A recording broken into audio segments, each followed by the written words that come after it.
sua Bíblia em Atos dos Apóstolos, no capítulo 9. Atos dos Apóstolos, capítulo 9. Eu quero ler com os irmãos o texto bíblico que narra a conversão de Saulo. Todos nós sabemos, Saulo, ele se converte e passa a ser chamado de Paulo. Está aí em Atos dos Apóstolos, capítulo 9. Diz o texto, a partir do verso 1, diz o texto da palavra de Deus assim: Saulo, mantendo ainda a ameaça de morte contra os discípulos do Senhor, dirigiu-se ao sumo sacerdote e pediu-lhes cartas para as sinagogas de Damasco, a fim de que se encontrasse alguns daquela seita, quer homens, quer mulheres, os levasse preso para a Jerusalém. Aproximando-se ele de Damasco, na sua viagem, de repente cercou um resplendor de luz do céu. E caindo por terra, ouviu uma voz que lhe dizia: Saulo, Saulo, por que me persegues? Ele disse: Quem és, Senhor? Respondeu o Senhor: Eu sou Jesus, a quem tu persegues. Agora levanta-te, entra na cidade, e lá te será dito o que te convém fazer. Os homens que iam com ele pararam espantados, ouvindo a voz, mas não vendo ninguém. Saulo levantou-se da terra e, abrindo os olhos, não via coisa alguma. Guiado pela mão, conduziram-no para Damasco. Esteve 3 dias, repita comigo, esteve 3 dias sem ver e não comeu nem bebeu. Havia em Damasco um discípulo chamado Ananias. Disse-lhe o Senhor em uma visão: Ananias, ele respondeu: Eis-me aqui, Senhor. Disse-lhe o Senhor: Levanta-te e vai à rua chamada direita e pergunta em casa de Judas por um homem de Tarso chamado Saulo, pois ele está orando. Numa visão, ele viu que entrava um homem chamado Ananias e impunha sobre ele a mão para que tornasse a ver. Respondeu Ananias ao Senhor: Tenho ouvido muitas coisas a respeito desse homem, com quantos males tem feito aos teus santos em Jerusalém. Aqui tens autoridade dos chefes dos sacerdotes para prender a todos os que invocam o teu nome. Disse-lhe, porém, o Senhor, vamos repetir: Vai, este é para mim um vaso escolhido, para levar o meu nome perante os gentios, os reis e os filhos de Israel, e eu lhe mostrarei o quanto deve sofrer pelo meu nome. Mais uma vez, verso 16: E eu lhe mostrarei quanto deve sofrer pelo meu nome. Vamos orar? Meu Pai, tenha misericórdia, nos abençoe, nos dê a graça de servirmos ao Senhor genuinamente e para a glória de Deus Pai. Oramos assim, Deus, no nome de Jesus. Amém e amém. Muito bem, vou pedir o auxílio de alguém para desligar só esse ar-condicionado aqui de cima do púlpito, por favor. E os demais também, se estiver muito forte, diminuir um pouco. Meus irmãos, esse texto, ele traz o resumo da fé cristã. Uma pessoa que está avessa a Deus se converte.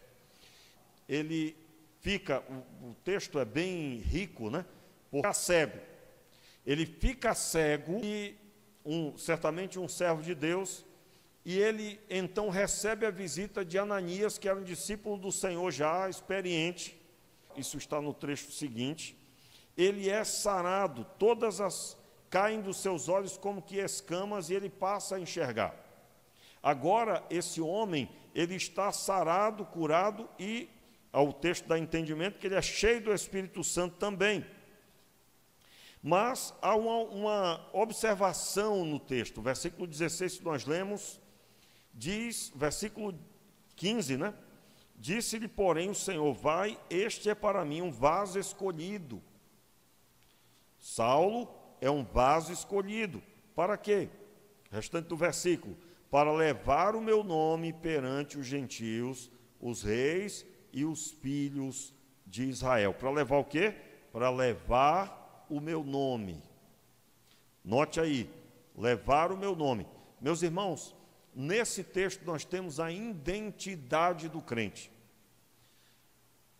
O discípulo de Jesus, ele leva o nome do Senhor. Ele é um representante, vai em nome do Senhor, e ele deve levar essa mensagem. E ela não pode ter interferência. No verso 16, nós encontramos então o que aconteceria com ele para que ele conseguisse fazer isso, que era: eu lhe mostrarei quanto deve sofrer pelo meu nome. Note aqui, eu quero colocar por terra a falsa verdade de que ser crente é um mar de rosas, é uma maravilha, no sentido de que você não terá nenhum incômodo da adversidade, das situações que você terá que enfrentar. Hoje, você encontra um cristianismo em muitos lugares onde a pessoa se converteu e agora Deus fará tudo para ela. E ela deve somente orar pedindo, e ela será servida por Deus. Eu não sei se os irmãos já perceberam, mas é como se essa pessoa agora fosse ter uma vida semelhante a alguém que está na beira de uma praia, sendo servido num frescor maravilhoso do ambiente, numa beleza maravilhosa do local, e o que pedir vem. Essa não é a proposta da fé. E quem acredita nisso, normalmente acaba se frustrando e é candidato a se desviar, porque essa não é a realidade bíblica. O próprio Jesus disse que no mundo, ele disse aos discípulos: no mundo tereis aflições, mas tende bom ânimo, eu venci o mundo. E esse venci o mundo significa que Jesus não cedeu à proposta e à pressão do mundo. E o texto bíblico deixa claro isso. Ele não cedeu às pressões dos religiosos, ele não cedeu à pressão de Pilatos, de Herodes, ele não cedeu à pressão de ninguém. Judas o traiu e ele declarou: vai, fazes o que tens para fazer. O que tens para fazer, faze-o depressa. Pedro negou Jesus diante de Jesus 3 vezes no pátio da casa do sumo sacerdote. Jesus permaneceu firme diante de tudo isso. Então, há algum problema que temos que corrigir. Viver a fé significa que eu tenho que levar o nome de Deus agora, e eu terei que sofrer alguma coisa para que isso aconteça. Como assim? Diante da missão, eu terei que ter atitudes para permanecer na missão. Afinal, agora, todo o mal das trevas é o meu inimigo, pois eu agora estou na presença de Deus. Então eu terei oposição. E eu quero observar em uma das cartas de Paulo, agora, os irmãos, por gentileza, abra sua Bíblia aí em Colossenses, no capítulo 1. Eu quero ler a partir do versículo 24. O título aí, que eu creio que na maioria das Bíblias, é O Trabalho e os Combates de Paulo. E, em outras palavras, nós vamos contemplar um pouco desse sofrimento que Paulo passou para levar o nome do Senhor adiante. Levar o nome do Senhor aos reis, às autoridades, conforme está escrito lá. Colossenses, capítulo 1, versículo 24. Todos encontrados, digam amém. Diz assim a palavra: agora me regozijo no que padeço por vós, e na minha carne cumpro o resto das aflições de Cristo, pelo seu corpo, que é a igreja. Vamos repetir o trecho agora juntos aqui na tela, o versículo 24 aqui juntos, vamos ler juntos. Agora me alegro nos meus sofrimentos por vocês e preencho o que resta das aflições de Cristo, na minha carne, a favor do seu corpo, que é a igreja. Veja, o texto declara que Paulo estava alegre pelos sofrimentos pelos crentes, os irmãos de Colossos. Como assim? O fato dele estar escrevendo a carta, o fato dele ter dedicado horas para poder escrever esse material, a maior parte dos textos ele escreveu de próprio punho ou foi ditado, e havia um auxiliar que escrevia também a cartas de Paulo que foi feita assim. Mas, independente disso, o esforço de dedicar-se. E ele diz, olha, eu estou alegre nos meus sofrimentos por vocês e preencho o que resta das aflições de Cristo. Em outras palavras, Cristo sofreu para nos abençoar, mas como discípulos, nós somos também convidados a sofrer para que a missão de Jesus continue chegando a pessoas. E aqui eu estou falando que esse sofrimento, por exemplo, você que entendeu que precisa orar mais pela sua família, você está lá de joelhos orando, você está jejuando, você está rompendo com atividades que tiravam você desse propósito, você está rompendo com projetos pessoais para poder cumprir o que Deus te mandou. Isso são atitudes de quem entendeu que para levar o nome de Cristo, e às vezes você vai estar fazendo isso só em oração. Os irmãos se lembram aqui, quando pregamos na série anterior, quando eu falei sobre não dar pérolas aos porcos ou coisas santas aos cães. E logo em seguida, o chamado era para ter uma vida de oração. Tudo isso demanda esforço, e isso trará incômodo, muitas vezes, físico. Então, a pessoa que tem aquela visão do cristianismo como uma coisa agradável, que não passará nenhuma dificuldade, não terá nem mesmo nenhum incômodo em nada, sempre será uma constância, né? Até, eu não posso falar isso aqui, mas eu me lembrei agora do nome de uma igreja que eu não posso falar, deixa para lá. É melhor não, né? Me perguntaram sobre, eu perguntei, né? Tem uma igreja que o nome é Onda Dura. Aí eu perguntei, mas como é que é isso? Aí alguém me explicou que uma onda dura é quando ela é constante, ou seja, é uma onda que a pessoa consegue surfar sempre. Aí eu digo, mas isso não tem nada a ver com a fé cristã, meu amigo. Mas tudo bem, né? Você vai encontrar o nome de igreja, por exemplo, eu vi uma vez que o nome era Visão de Águia. Aí eu digo, meu Deus do céu, sério? Irmãos, talvez até você já conheça essa igreja, mas nada contra, são nossos irmãos em Cristo. Estou falando nada sobre isso. Mas Visão de Águia não combina com a igreja de Deus, que é composta de ovelhas. Por quê? Uma águia, ela vê 5 quilômetros de distância, ela vê a presa, e ela só come presa viva. Então não combina muito com a fé cristã. Os irmãos estão entendendo?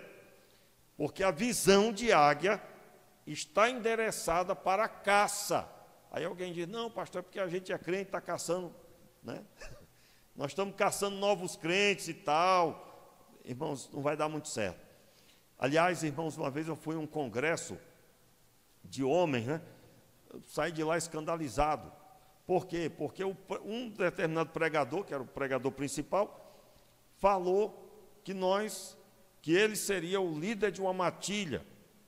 E ele está falando sobre um trabalho missionário feito por homens e tal. E aí aqueles que quisessem fazer parte, seriam parte de uma matilha, e ele era o líder, o macho alfa, o lobo alfa. Aí eu fiquei pensando comigo, eu digo, rapaz, tem uma coisa errada nesse negócio. O quê? Digo, Jesus deu a vida dele para nos transformar em ovelha, e agora vem esse pregador dizer para mim que a gente é uma matilha, e que nós vamos ser os lobos que vamos nos reunir para poder fazer um trabalho de restauração de família. Aí eu digo, gente, o alvo está maravilhoso, mas o meio pelo qual não combina com a fé cristã. A fé cristã, ela está endereçada à constituição do corpo de Cristo, e esse corpo é composto do rebanho do Senhor, e esse rebanho tem uma identidade. A identidade está manifesta na pessoa de Cristo. E eu não tenho liberdade para levar eu mesmo, mas sim a liberdade de levar a Cristo na minha vida. Então, quando nós lemos a passagem de Paulo aos Colossenses, ele está dizendo isso. Ele está cumprindo as aflições de Cristo.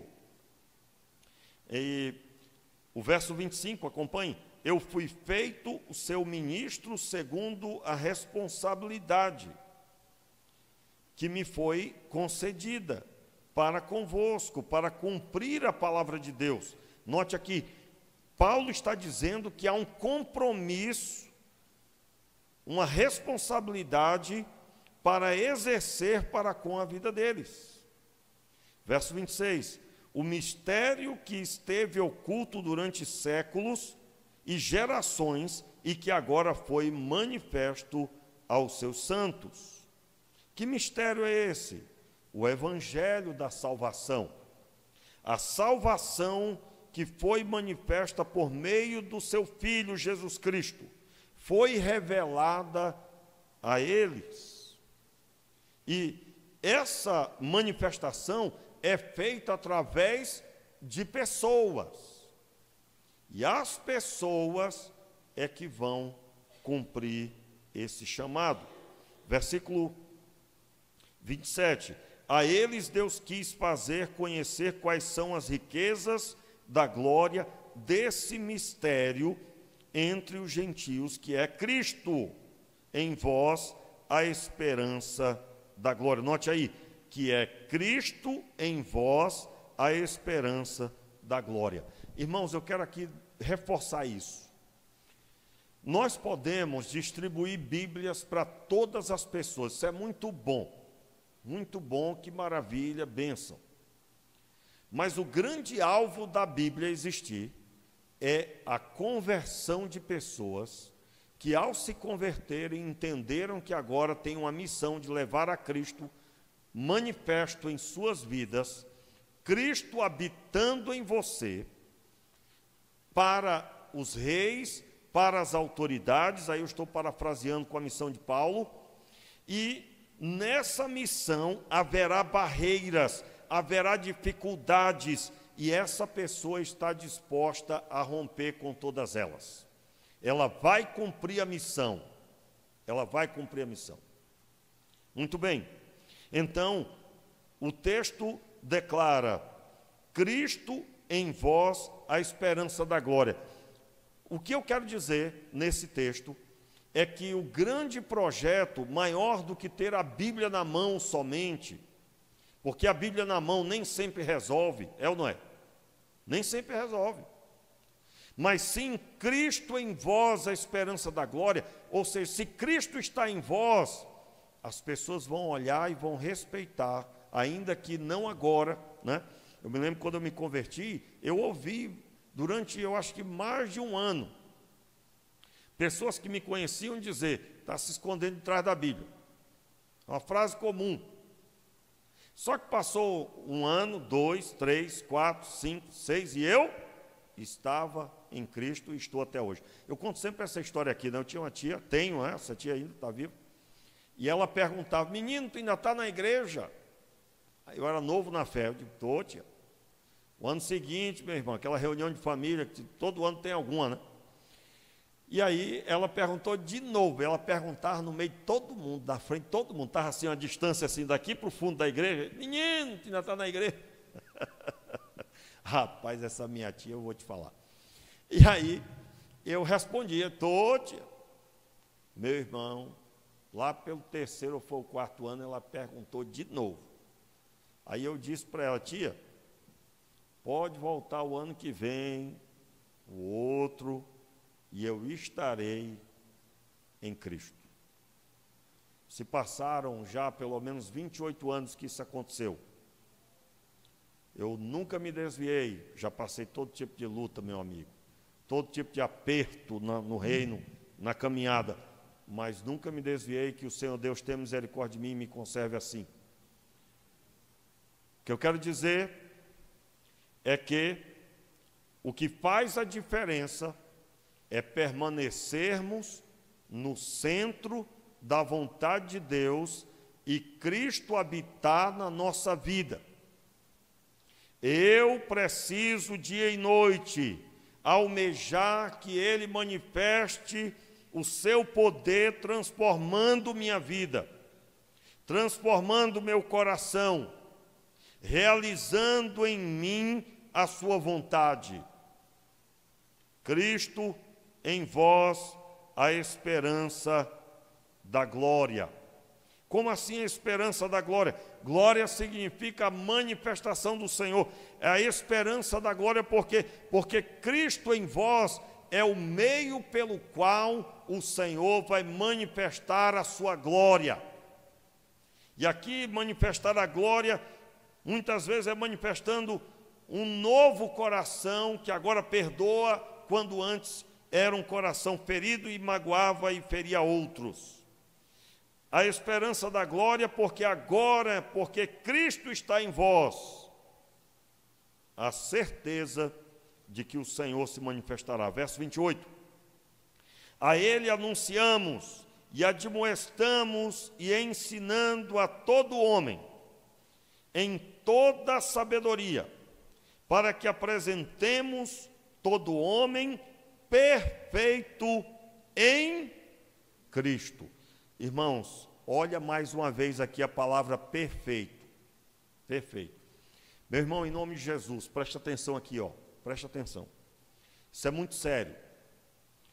Não existe margem para o entendimento inadequado. O texto é claro, é vívido.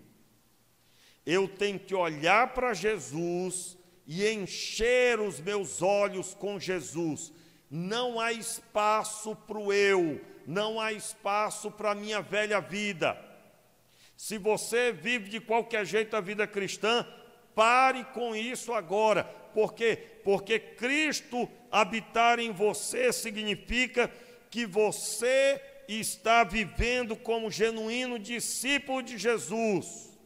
Por isso que eu não poderia ler essas palavras de Paulo sem ler a origem da conversão de Paulo, aonde o próprio Deus, o próprio Jesus estabeleceu: eu escolhi como um vaso escolhido para sofrer pelo meu nome, para levar o meu nome aos reis, às autoridades. Eu acho que a melhor forma de entender isso é lembrar de Moisés, que chegou falando em nome do Senhor. Quem foi que te enviou aqui? O eu sou me enviou a vós. Se você vai estudar o texto que diz o eu sou me enviou a vós, significa eu vou mostrar quem eu sou. E Deus mostrou quem Ele era. Ele mostrou que era maior do que todos os deuses do Egito. Ele mostrou quem Ele era, meus irmãos. Mas o papel de Moisés era somente declarar: o Senhor Deus me apareceu no deserto e me enviou a vós. Sim, mas quem é esse Deus? Se você não liberar o povo, vai acontecer isso, isso, isso. Cada praga foi uma pisada de Deus sobre um Deus do Egito.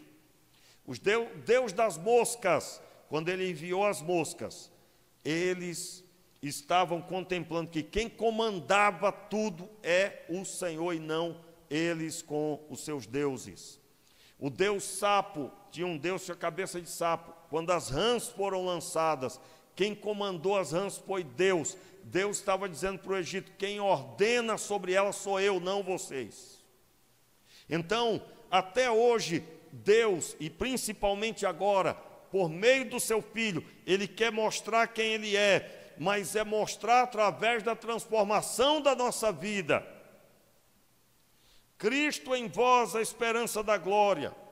A Ele anunciamos e admoestamos e ensinamos todo homem em toda sabedoria, para que apresentemos todo homem perfeito em Cristo.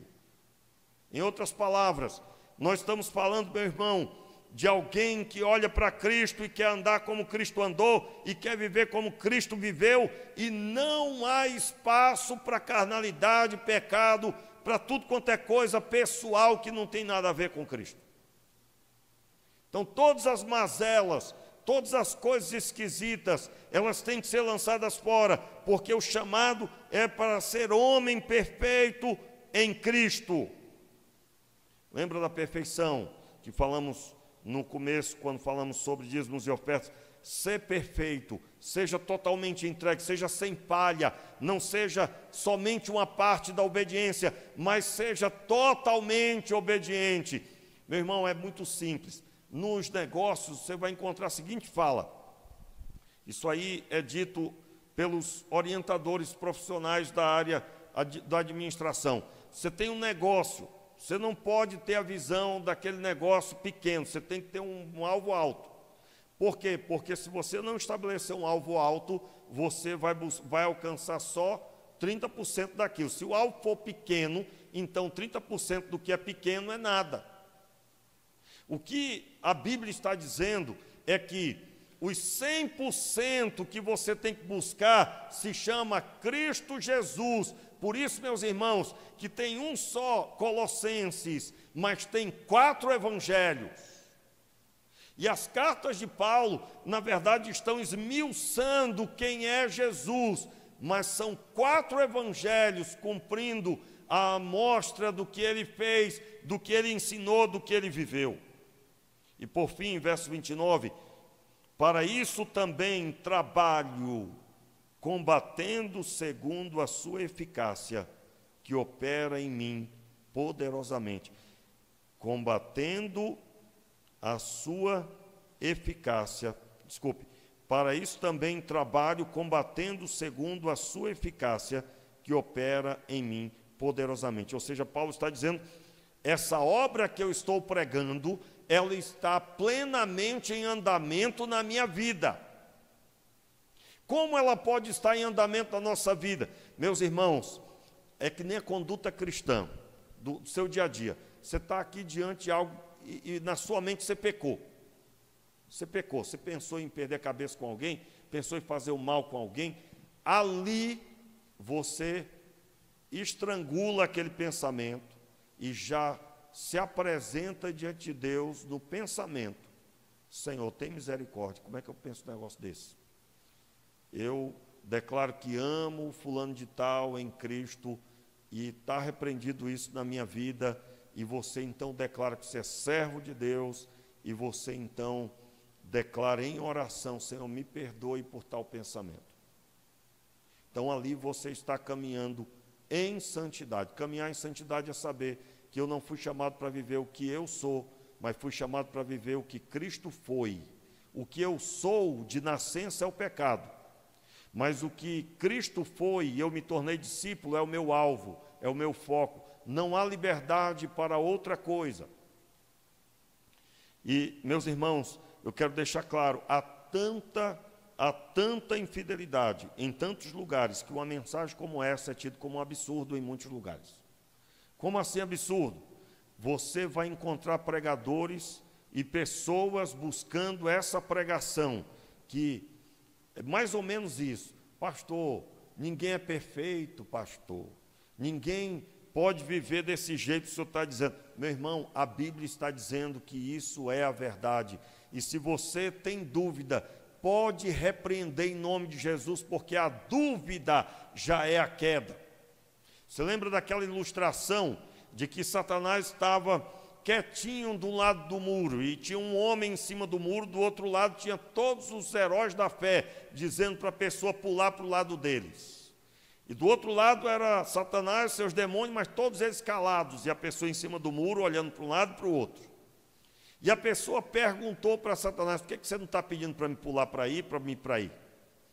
E a resposta foi: só o fato de você estar em cima do muro, você já é nosso. Só o fato de você ter dúvida, você já é nosso. Mais pura verdade. Discípulo tem convicção. É aquilo que eu digo, né, que escandaliza até, a pessoa ouve só esse pedacinho e fica escandalizada. Crente não foi chamado para pensar, porque todo penso tem um pensamento próprio. Mas crente foi chamado para crer, e crer nas palavras que não têm procedência em nós, mas foi endereçada a nós, que são as palavras de Deus. Crente foi chamado para crer na mensagem salvífica. Crente foi chamado para se entregar totalmente à mensagem. E eu encerro lendo o versículo 1 do capítulo 2. Quero que saibais quão grande combate tenho por vós, pelos que estão em Laodiceia, e por quanto não me viram pessoalmente. Verso 2. Combato para que o coração deles seja consolado e estejam unidos em amor e enriquecidos da plenitude da inteligência para o conhecimento do mistério de Deus, a saber, Cristo. Meus irmãos, de acordo com essa passagem, sabe o que Paulo está dizendo? Por isso estou orando, por isso estou indo ter com vocês, por isso estou voltado para ir a Laodiceia, por isso vou pregar para Laodiceia, por isso estou orando por Laodiceia, para que eles tenham conhecimento de Cristo. Essa é a nossa missão, meus irmãos.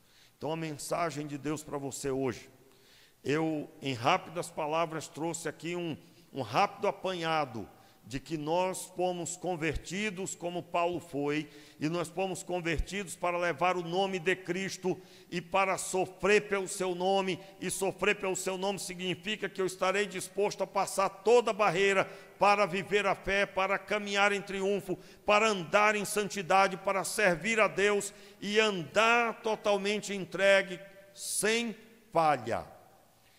Pastor, mas eu tenho uma falha aqui. Se arrependa e se entregue. Se arrependa e se entregue. Pastor, mas eu terminei e já pequei de novo. Aí você se arrepende de novo e se entregue. Vamos ficar de pé, vamos orar? Meu Deus, tenha misericórdia de nós. Nos abençoe, Senhor.